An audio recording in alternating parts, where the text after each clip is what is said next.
नमस्कार।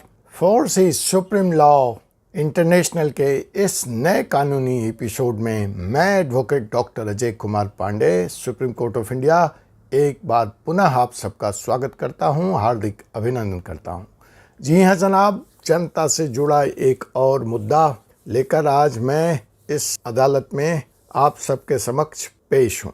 कौन भला एक अदद घर का सपना नहीं देखता है। 80 की दशक की वह पुरानी फिल्म रोटी कपड़ा और मकान, यही तो जिंदगी का है दूसरा नाम। तो जी हाँ जनाब, जिंदगी की जद्दोजहद में अपने गांव से, अपने परिवेश से, अपनी माटी को छोड़कर दूर दिल्ली, बेंगलोर, मुंबई में रोटी कपड़ा और मकान की तलाश में इंसान निकल पड़ा है। जिंदगी के एक बहुत लंबे संघर्ष या चैलेंज के बाद किसी तरह से उसका ये तीनों सपना पूरा होता है। बच्चे बड़े हो जाते हैं, माँ बाप का साथ और साया सर से उठ जाता है।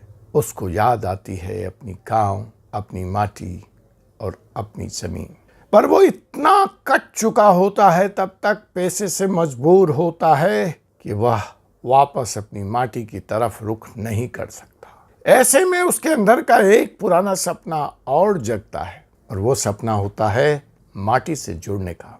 अब मिडिल क्लास मध्यम वर्गीय परिवार का यह संघर्षशील इंसान या अपने गांव का हीरो इतना बड़ा तो हीरो नहीं बन पाता है कि वह गांव बसा ले दिल्ली में। फिर वह सोचता है चलो दिल्ली की इस प्रदूषण से दूर, इस आपाधापी से दूर, इस कंक्रीट के जंगल से दूर कहीं 30 किलोमीटर, 40 किलोमीटर, 100 किलोमीटर, 80 किलोमीटर पर पूरा गांव न सही, गांव का एक टुकड़ा ही बसा लिया जाए, जहां दोस्तों यारों के साथ, परिवार वालों के साथ प्रकृति के आंगन में कुछ आनंद के पल, कुछ सुकून के पल जुड़ाए सके। और जब उसके इस पीड़ा को या उसके इस लालच को या उसकी इस इच्छा को आप, या उसकी आकांक्षा को आप जो नाम देना चाहें, कुछ चालाक भेड़िए पढ़ लेते और उसके सामने पेश करते हैं एक फार्म हाउस का सपना। जी हाँ, एक तरफ वो फार्म हाउस है बड़ी विशालकाय,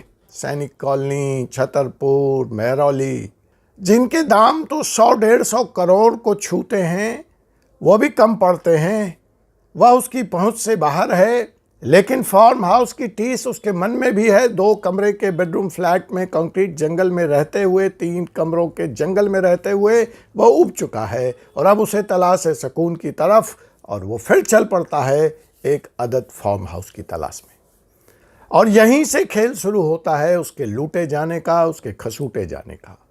उस पर मार पड़ती है इन फार्म हाउस बनाने वाले बिल्डरों की, इनको बेचने वाले प्रॉपर्टी एजेंट की, और लास्ट में चलता है सरकारी डंडा। तो जी हां जनाब, आज का यही विषय है, आखिर नोएडा के फार्म हाउस पर प्रहार क्यों। देखते देखते बड़े विशालकाय सुसज्जित फार्म हाउस, जिसमें स्विमिंग पूल बने थे, टेनिस कोर्ट बना था, लोगों ने अपनी मेहनत से उस संपत्ति को खड़ा किया था सुकून की तलाश में। उसका कोई व्यवसायिक उपयोग नहीं हो रहा था, वह रातों रात जमीन दोज कर दिया गया, धाराशाही कर दिया गया। आखिर ऐसा क्यों हुआ, किसकी गलती है, आगे से ऐसा ना हो इसके लिए हम क्या सीख ले सकते हैं, कानून इसके बारे में क्या कहता है, आज इसी की बात होगी जनता की इस अदालत में। जनाब, आपने आते जाते नोएडा, गाजियाबाद की तरफ पुलों पे, मेट्रो पिलर्स पे इश्तिहार लगे देखे होंगे। आज से 10 या 5 साल पहले मैंने भी इश्तिहार देखा। 25 लाख में 1000 स्क्वायर मीटर का बना बनाया फार्म हाउस, किस्तों में पैसा दे दे। कौन व्यक्ति भला इससे प्रलोभित ना होगा, आकर्षित ना होगा। और वो व्यक्ति चल पड़ा फार्म हाउस की खरीद के। एक से एक आकर्षक स्कीम थे, इंस्टॉलमेंट की पेशकश थी, और आप ले बैठे एक फार्म हाउस। बाद में यही 25 लाख का फार्म हाउस 45 लाख का होता है, 60 का होता है, 65 का होता है, और करोड़ों का होता है। 10, 20, 50 लाख रुपए आपने उसको रहने लायक स्थिति में बनाने के लिए भी खर्च कर दी। करोड़ों की आपकी कमाई उस फार्म हाउस में लग गई और अब आप सोच रहे थे कि अपने दोस्तों को हम वहाँ इनवाइट करेंगे, पिकनिक करेंगे, सुकून के कुछ पल चुरा लेंगे इस आपाधापी भरी जिंदगी में, तो टूटा सरकारी कहर और आपका फार्म हाउस जमींदोज कर दिया। तो आखिर ऐसी कौन सी गलती आपने की, आखिर ऐसा कौन सा कानून का उल्लंघन हुआ, यही हम समझते हैं।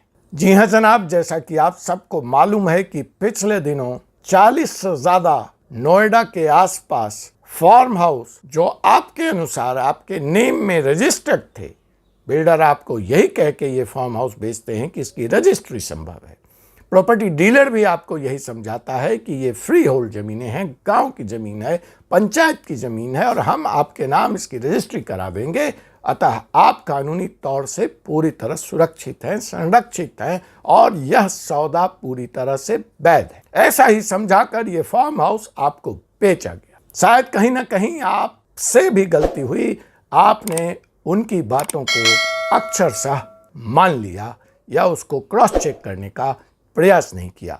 परिणाम यह हुआ कि देखते देखते नोएडा में 40 फार्म हाउस पिछले दिनों जमींदोज कर दिए गए, तोड़ दिए गए, योगी जी का बुलडोजर उस पर चल गया। ये खबर मीडिया में उस तरह से नहीं बनी जैसे शहर के दूसरे इलाके में या उत्तर प्रदेश के दूसरे इलाके में जब माफियाओं के घर तोड़े गए, उस पर बुलडोजर चलाए गए, लेकिन खबर तो यह भी है और जनाब ये कहर यहीं रुकने वाला नहीं है। नोएडा अथॉरिटी की लिस्ट के अनुसार, नोएडा अथॉरिटी की प्रेस विज्ञप्ति के अनुसार, नोएडा अथॉरिटी के फरमान के अनुसार ऐसे 1000 फार्म हाउस फिलहाल नोएडा में चिन्हित किए गए हैं जो नोएडा अथॉरिटी के अनुसार अवैध है। तो साहब ये 27 एकड़ जमीन जहां पे ये विवादित 40 फार्म हाउस बने थे, सरकार का यह दावा है, नोएडा अथॉरिटी का यह कहना है कि यह बाढ़ क्षेत्र है, यह डूब क्षेत्र है, इसलिए यहाँ पे इस तरह के निर्माण की इजाज़त नहीं थी और जिन लोगों ने यह निर्माण किया है वह गलत था, इसलिए उनको तोड़ दिया गया है। जब नोएडा अथॉरिटी ने इस तरह का एक आदेश पारित किया और इन फार्म हाउस को गैर कानूनी बताया, अवैध बताया, तो फार्म हाउस ऑनर्स एसोसिएशन के लोग इस मामले को लेकर इलाहाबाद उच्च न्यायालय तक गए थे। न्यायालय ने सरकार को 10 दिनों के अंदर अपना पक्ष रखने को कहा था और यह भी निर्देश दिया था कि फार्म हाउस के मालिकों की बात भी नोएडा अथॉरिटी को सुननी चाहिए और सुनने के बाद किसी निर्णय पर पहुंचना चाहिए और जब तक यह कार्रवाई पूरी नहीं होती तब तक एक अंतरिम आदेश फार्म हाउस को न गिराने का, न जमींदोज करने का इलाहाबाद उच्च न्यायालय ने दिया था। उसके बाद प्रकरण में नया मोड़ आता है। फार्म हाउस ऑनर्स एसोसिएशन और फार्म हाउस के मालिकों ने नोएडा अथॉरिटी की चेयरमैन ऋतु माहेश्वरी के यहाँ अपना जवाब दाखिल किया, जिसमें उन्होंने यह कहा कि यह पंचायत जमीन है, यह डूब क्षेत्र से बाहर है और इसकी रजिस्ट्री उनके नाम है और उन्होंने वकायदा नक्शा पास कराकर इस पे अपने फार्म हाउस का निर्माण किया है, इसलिए जो नोएडा अथॉरिटी का नोटिस है वह गैर कानूनी है, अविलंब है, उसे निरस्त किया जाए। नोएडा अथॉरिटी ने मालिकों के इस पिटीशन के बदले, इस ज्ञापन के बदले, इस सफाई के बदले यह कहा कि यह मान्य नहीं है और वह अपने खर्चे से समय रहते फार्म हाउस के निर्माण को ध्वस्त कर दें, जमींदोज कर दें, वरना सरकार कार्रवाई करेगी और इस कार्रवाई का हर्जाना भी मालिकों से वसूल किया जाएगा। और अंततः वही हुआ। नोएडा अथॉरिटी ने कार्रवाई करते हुए इन 40 फार्म हाउस को जमींदोज कर दिया और बड़ी बड़ी पेनल्टी भी निकाली। अब देखिए यह सारी कार्रवाई बहुत बड़ी बल में पुलिस बल लगाकर नोएडा के नागला गांव में की गई है। नोएडा अथॉरिटी का दूसरी तरफ यह कहना है कि यह कार्रवाई का महज प्रथम चरण है। फ्लड जोन में जो नोएडा अथॉरिटी का जो जमुना नदी का किनारा है, जो फ्लड जोन है, जो डूब क्षेत्र है, वहाँ इस तरह के जितने भी निर्माण कार्य हुए हैं वह सब के सब जमींदोज किए जाएंगे, वह ध्वस्त किए जाएंगे। उनका यह कहना है कि इस बारे में उत्तर प्रदेश इरिगेशन डिपार्टमेंट का पहले से 2015 से आदेश था और इस क्षेत्र में किसी भी तरह के निर्माण करने की पाबंदी थी। ऋतु माहेश्वरी जो कि नोएडा अथॉरिटी की चेयरपर्सन हैं, उन्होंने कहा कि डूब क्षेत्र में किसी भी तरह के निर्माण पे प्रतिबंध है और इसीलिए इन फार्म हाउसों का निर्माण भी गलत था और इनको जमीन दोज किया गया है। अब यहाँ पे सवाल ये होता है कि नोएडा अथॉरिटी ने, ऋतु माहेश्वरी ने इन फार्म मालिकों के खिलाफ आपराधिक मुकदमा भी दर्ज करने का आदेश दिया है। अब जो तर्क था वह तर्क ये था मालिकों का कि यह गांव की जमीन है, पंचायत की जमीन है, नक्शा पास करके इसको बनाया गया है, उसको भी सिरे से नोएडा अथॉरिटी ने खाली कर दिया और 300 ऑब्जेक्शंस उठाए गए थे मालिकों की तरफ से। सबको खारिज करते हुए नोएडा अथॉरिटी ने कहा कि नोएडा अथॉरिटी ने अपनी एक सर्वे में यह पाया था कि इस क्षेत्र में 1000 फार्म हाउस गैर कानूनी रूप से बना लिए गए हैं और उन सबके सब अवैध हैं और उन सब पे कार्रवाई की जाएगी। 300 ऑब्जेक्शंस का जवाब 8 पेज में नोएडा अथॉरिटी ने दिया, जिसमें मुख्य रूपों से उसने 3-4 बातें कही जिसकी तरफ मैं आपका ध्यान आकर्षित कराना चाहूँगा। पहला, उसने कहा जो मालिकों का तर्क था कि नागला नागली विलेज का यह जो जमीन है वो नोटिफाइड एरिया से बाहर है, अतः अथॉरिटी को इस पे कार्रवाई करने का कोई हक नहीं है। इसकी जवाब में नोएडा अथॉरिटी ने कहा कि जो गांव है वो 1989 में ही रिवर फ्रंट जोन घोषित किया जा चुका था, इसलिए इसको मास्टर प्लान से बाहर कहे जाने का तर्क गैर सम्मत है, स्वीकार्य नहीं है, क्योंकि यह जो गांव था, यह गांव की जो ज़मीन है, ये जो पूरे 1000 फार्म हाउस जिस क्षेत्र में बने हुए हैं, ये सब का सब नोटिफाइड है। नोएडा के आसपास का क्षेत्र, 2 नदियों हिंडन और यमुना का जो क्षेत्र है, जो डूब क्षेत्र है, ये पूरी की पूरी 5000 हेक्टेयर एरिया है जो नोटिफाइड है हिंडन और यमुना के किनारे, जहाँ पे इन 1000 फार्म हाउसों का निर्माण कर लिया गया है और ये नोटिफाइड है 1989 से।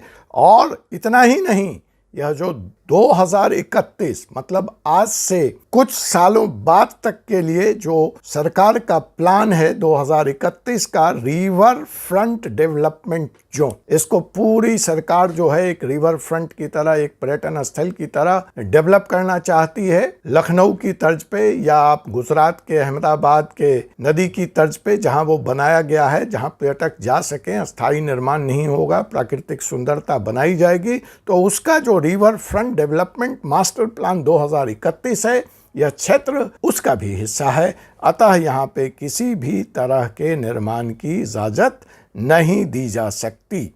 ये पूरा के पूरा 5000 एकड़ हेक्टेयर एरिया हिंडन और यमुना के किनारे master plan, river front development master plan 2031 का हिस्सा है और इस तरफ कोई भी नक्शा पंचायत के द्वारा अगर स्वीकृत करा कि यहाँ निर्माण किया गया है तो यह गलत है। अब जो इसमें मूल है कि अगर आप फार्म हाउस खरीद रहे हैं तो आपको किस तरह की सावधानी रखनी चाहिए, उसकी चर्चा मैं अगले वीडियो में करूंगा। यहाँ पे आपसे क्या गलती हुई आप समझ सकते हैं। आपने प्रपोजल का सही तरीके से अध्ययन नहीं किया, नोएडा अथॉरिटी से बात नहीं की, कानूनी स्टेटस चेक नहीं किया और आपके करोड़ों की संपत्ति देखते देखते धराशायी हो गई, स्वाहा हो गई। दुख मुझे भी है, लेकिन आपको हाई कोर्ट से भी राहत नहीं मिली। मुझे नहीं लगता कि सरकार के आए हुए इस तर्क के बाद आपके पास कोई तर्क रह गया, कोई कानूनी अवधारणा है तो ज़रूर सुप्रीम कोर्ट का आप प्रूफ करें, और नहीं है तो आपको आपराधिक कार्रवाई का भी सामना करने के लिए तैयार रहना चाहिए। सरकार की तरफ से आपको हेवी पेनल्टी भी लगाई जाएगी। आपका जो फार्म हाउस ध्वस्त किया गया है उसका खर्चा भी सरकार आपसे बदलनी जा रही है। लेकिन एक सवाल तो यहाँ पे सरकारी पक्ष पे भी बनता है और उठता है कि जब खुलेआम नोएडा की 1-1 इंच जमीन कब्जा होती है, वहाँ पे अवैध निर्माण होता है, वहाँ पे फार्म हाउस बनता है, अवैध कारोबार होता है, उस वक्त अथॉरिटी और अवधूत अथॉरिटी के अधिकारी कहाँ सोए रहते, पुलिस कहाँ मौन रहती है? क्या यह सवाल पूछा जा सकता है कि यह सारा अवैध कारोबार बिना अफसरों के संरक्षण के नहीं फलता फूलता है? अंततः इसका दुख अकेले निवेशक को झेलना पड़ता है। तो अगर आपराधिक कार्रवाई निवेशकों पे हो रही है, अगर उनकी संपत्ति का नुकसान, आर्थिक नुकसान हो रहा है, तो यह भी कार्रवाई की मांग की जानी चाहिए। और यह कार्रवाई बनती है कि वह कौन से अधिकारी थे जिनके दौर में ये अवैध कारोबार फला फूला और देखते देखते एक नहीं दो नहीं 1000 से ज्यादा फार्म हाउसों का निर्माण हो गया। क्या यह रातों रात हुआ? क्या यह महीने में हुआ? और जब यह सब हो रहा था तो आखिर अधिकारी मौन क्यों थे? और उनके इस गैर जिम्मेवाराना हरकत के लिए या इस मिली भगत के लिए उन पर कार्रवाई क्यों नहीं? आपसे पुनः मुलाकात होगी एक ऐसे ही एपिसोड में एक और कानूनी विषय लेकर। तब तक के लिए मुझे विदा दीजिए। जय हिंद, जय भारत।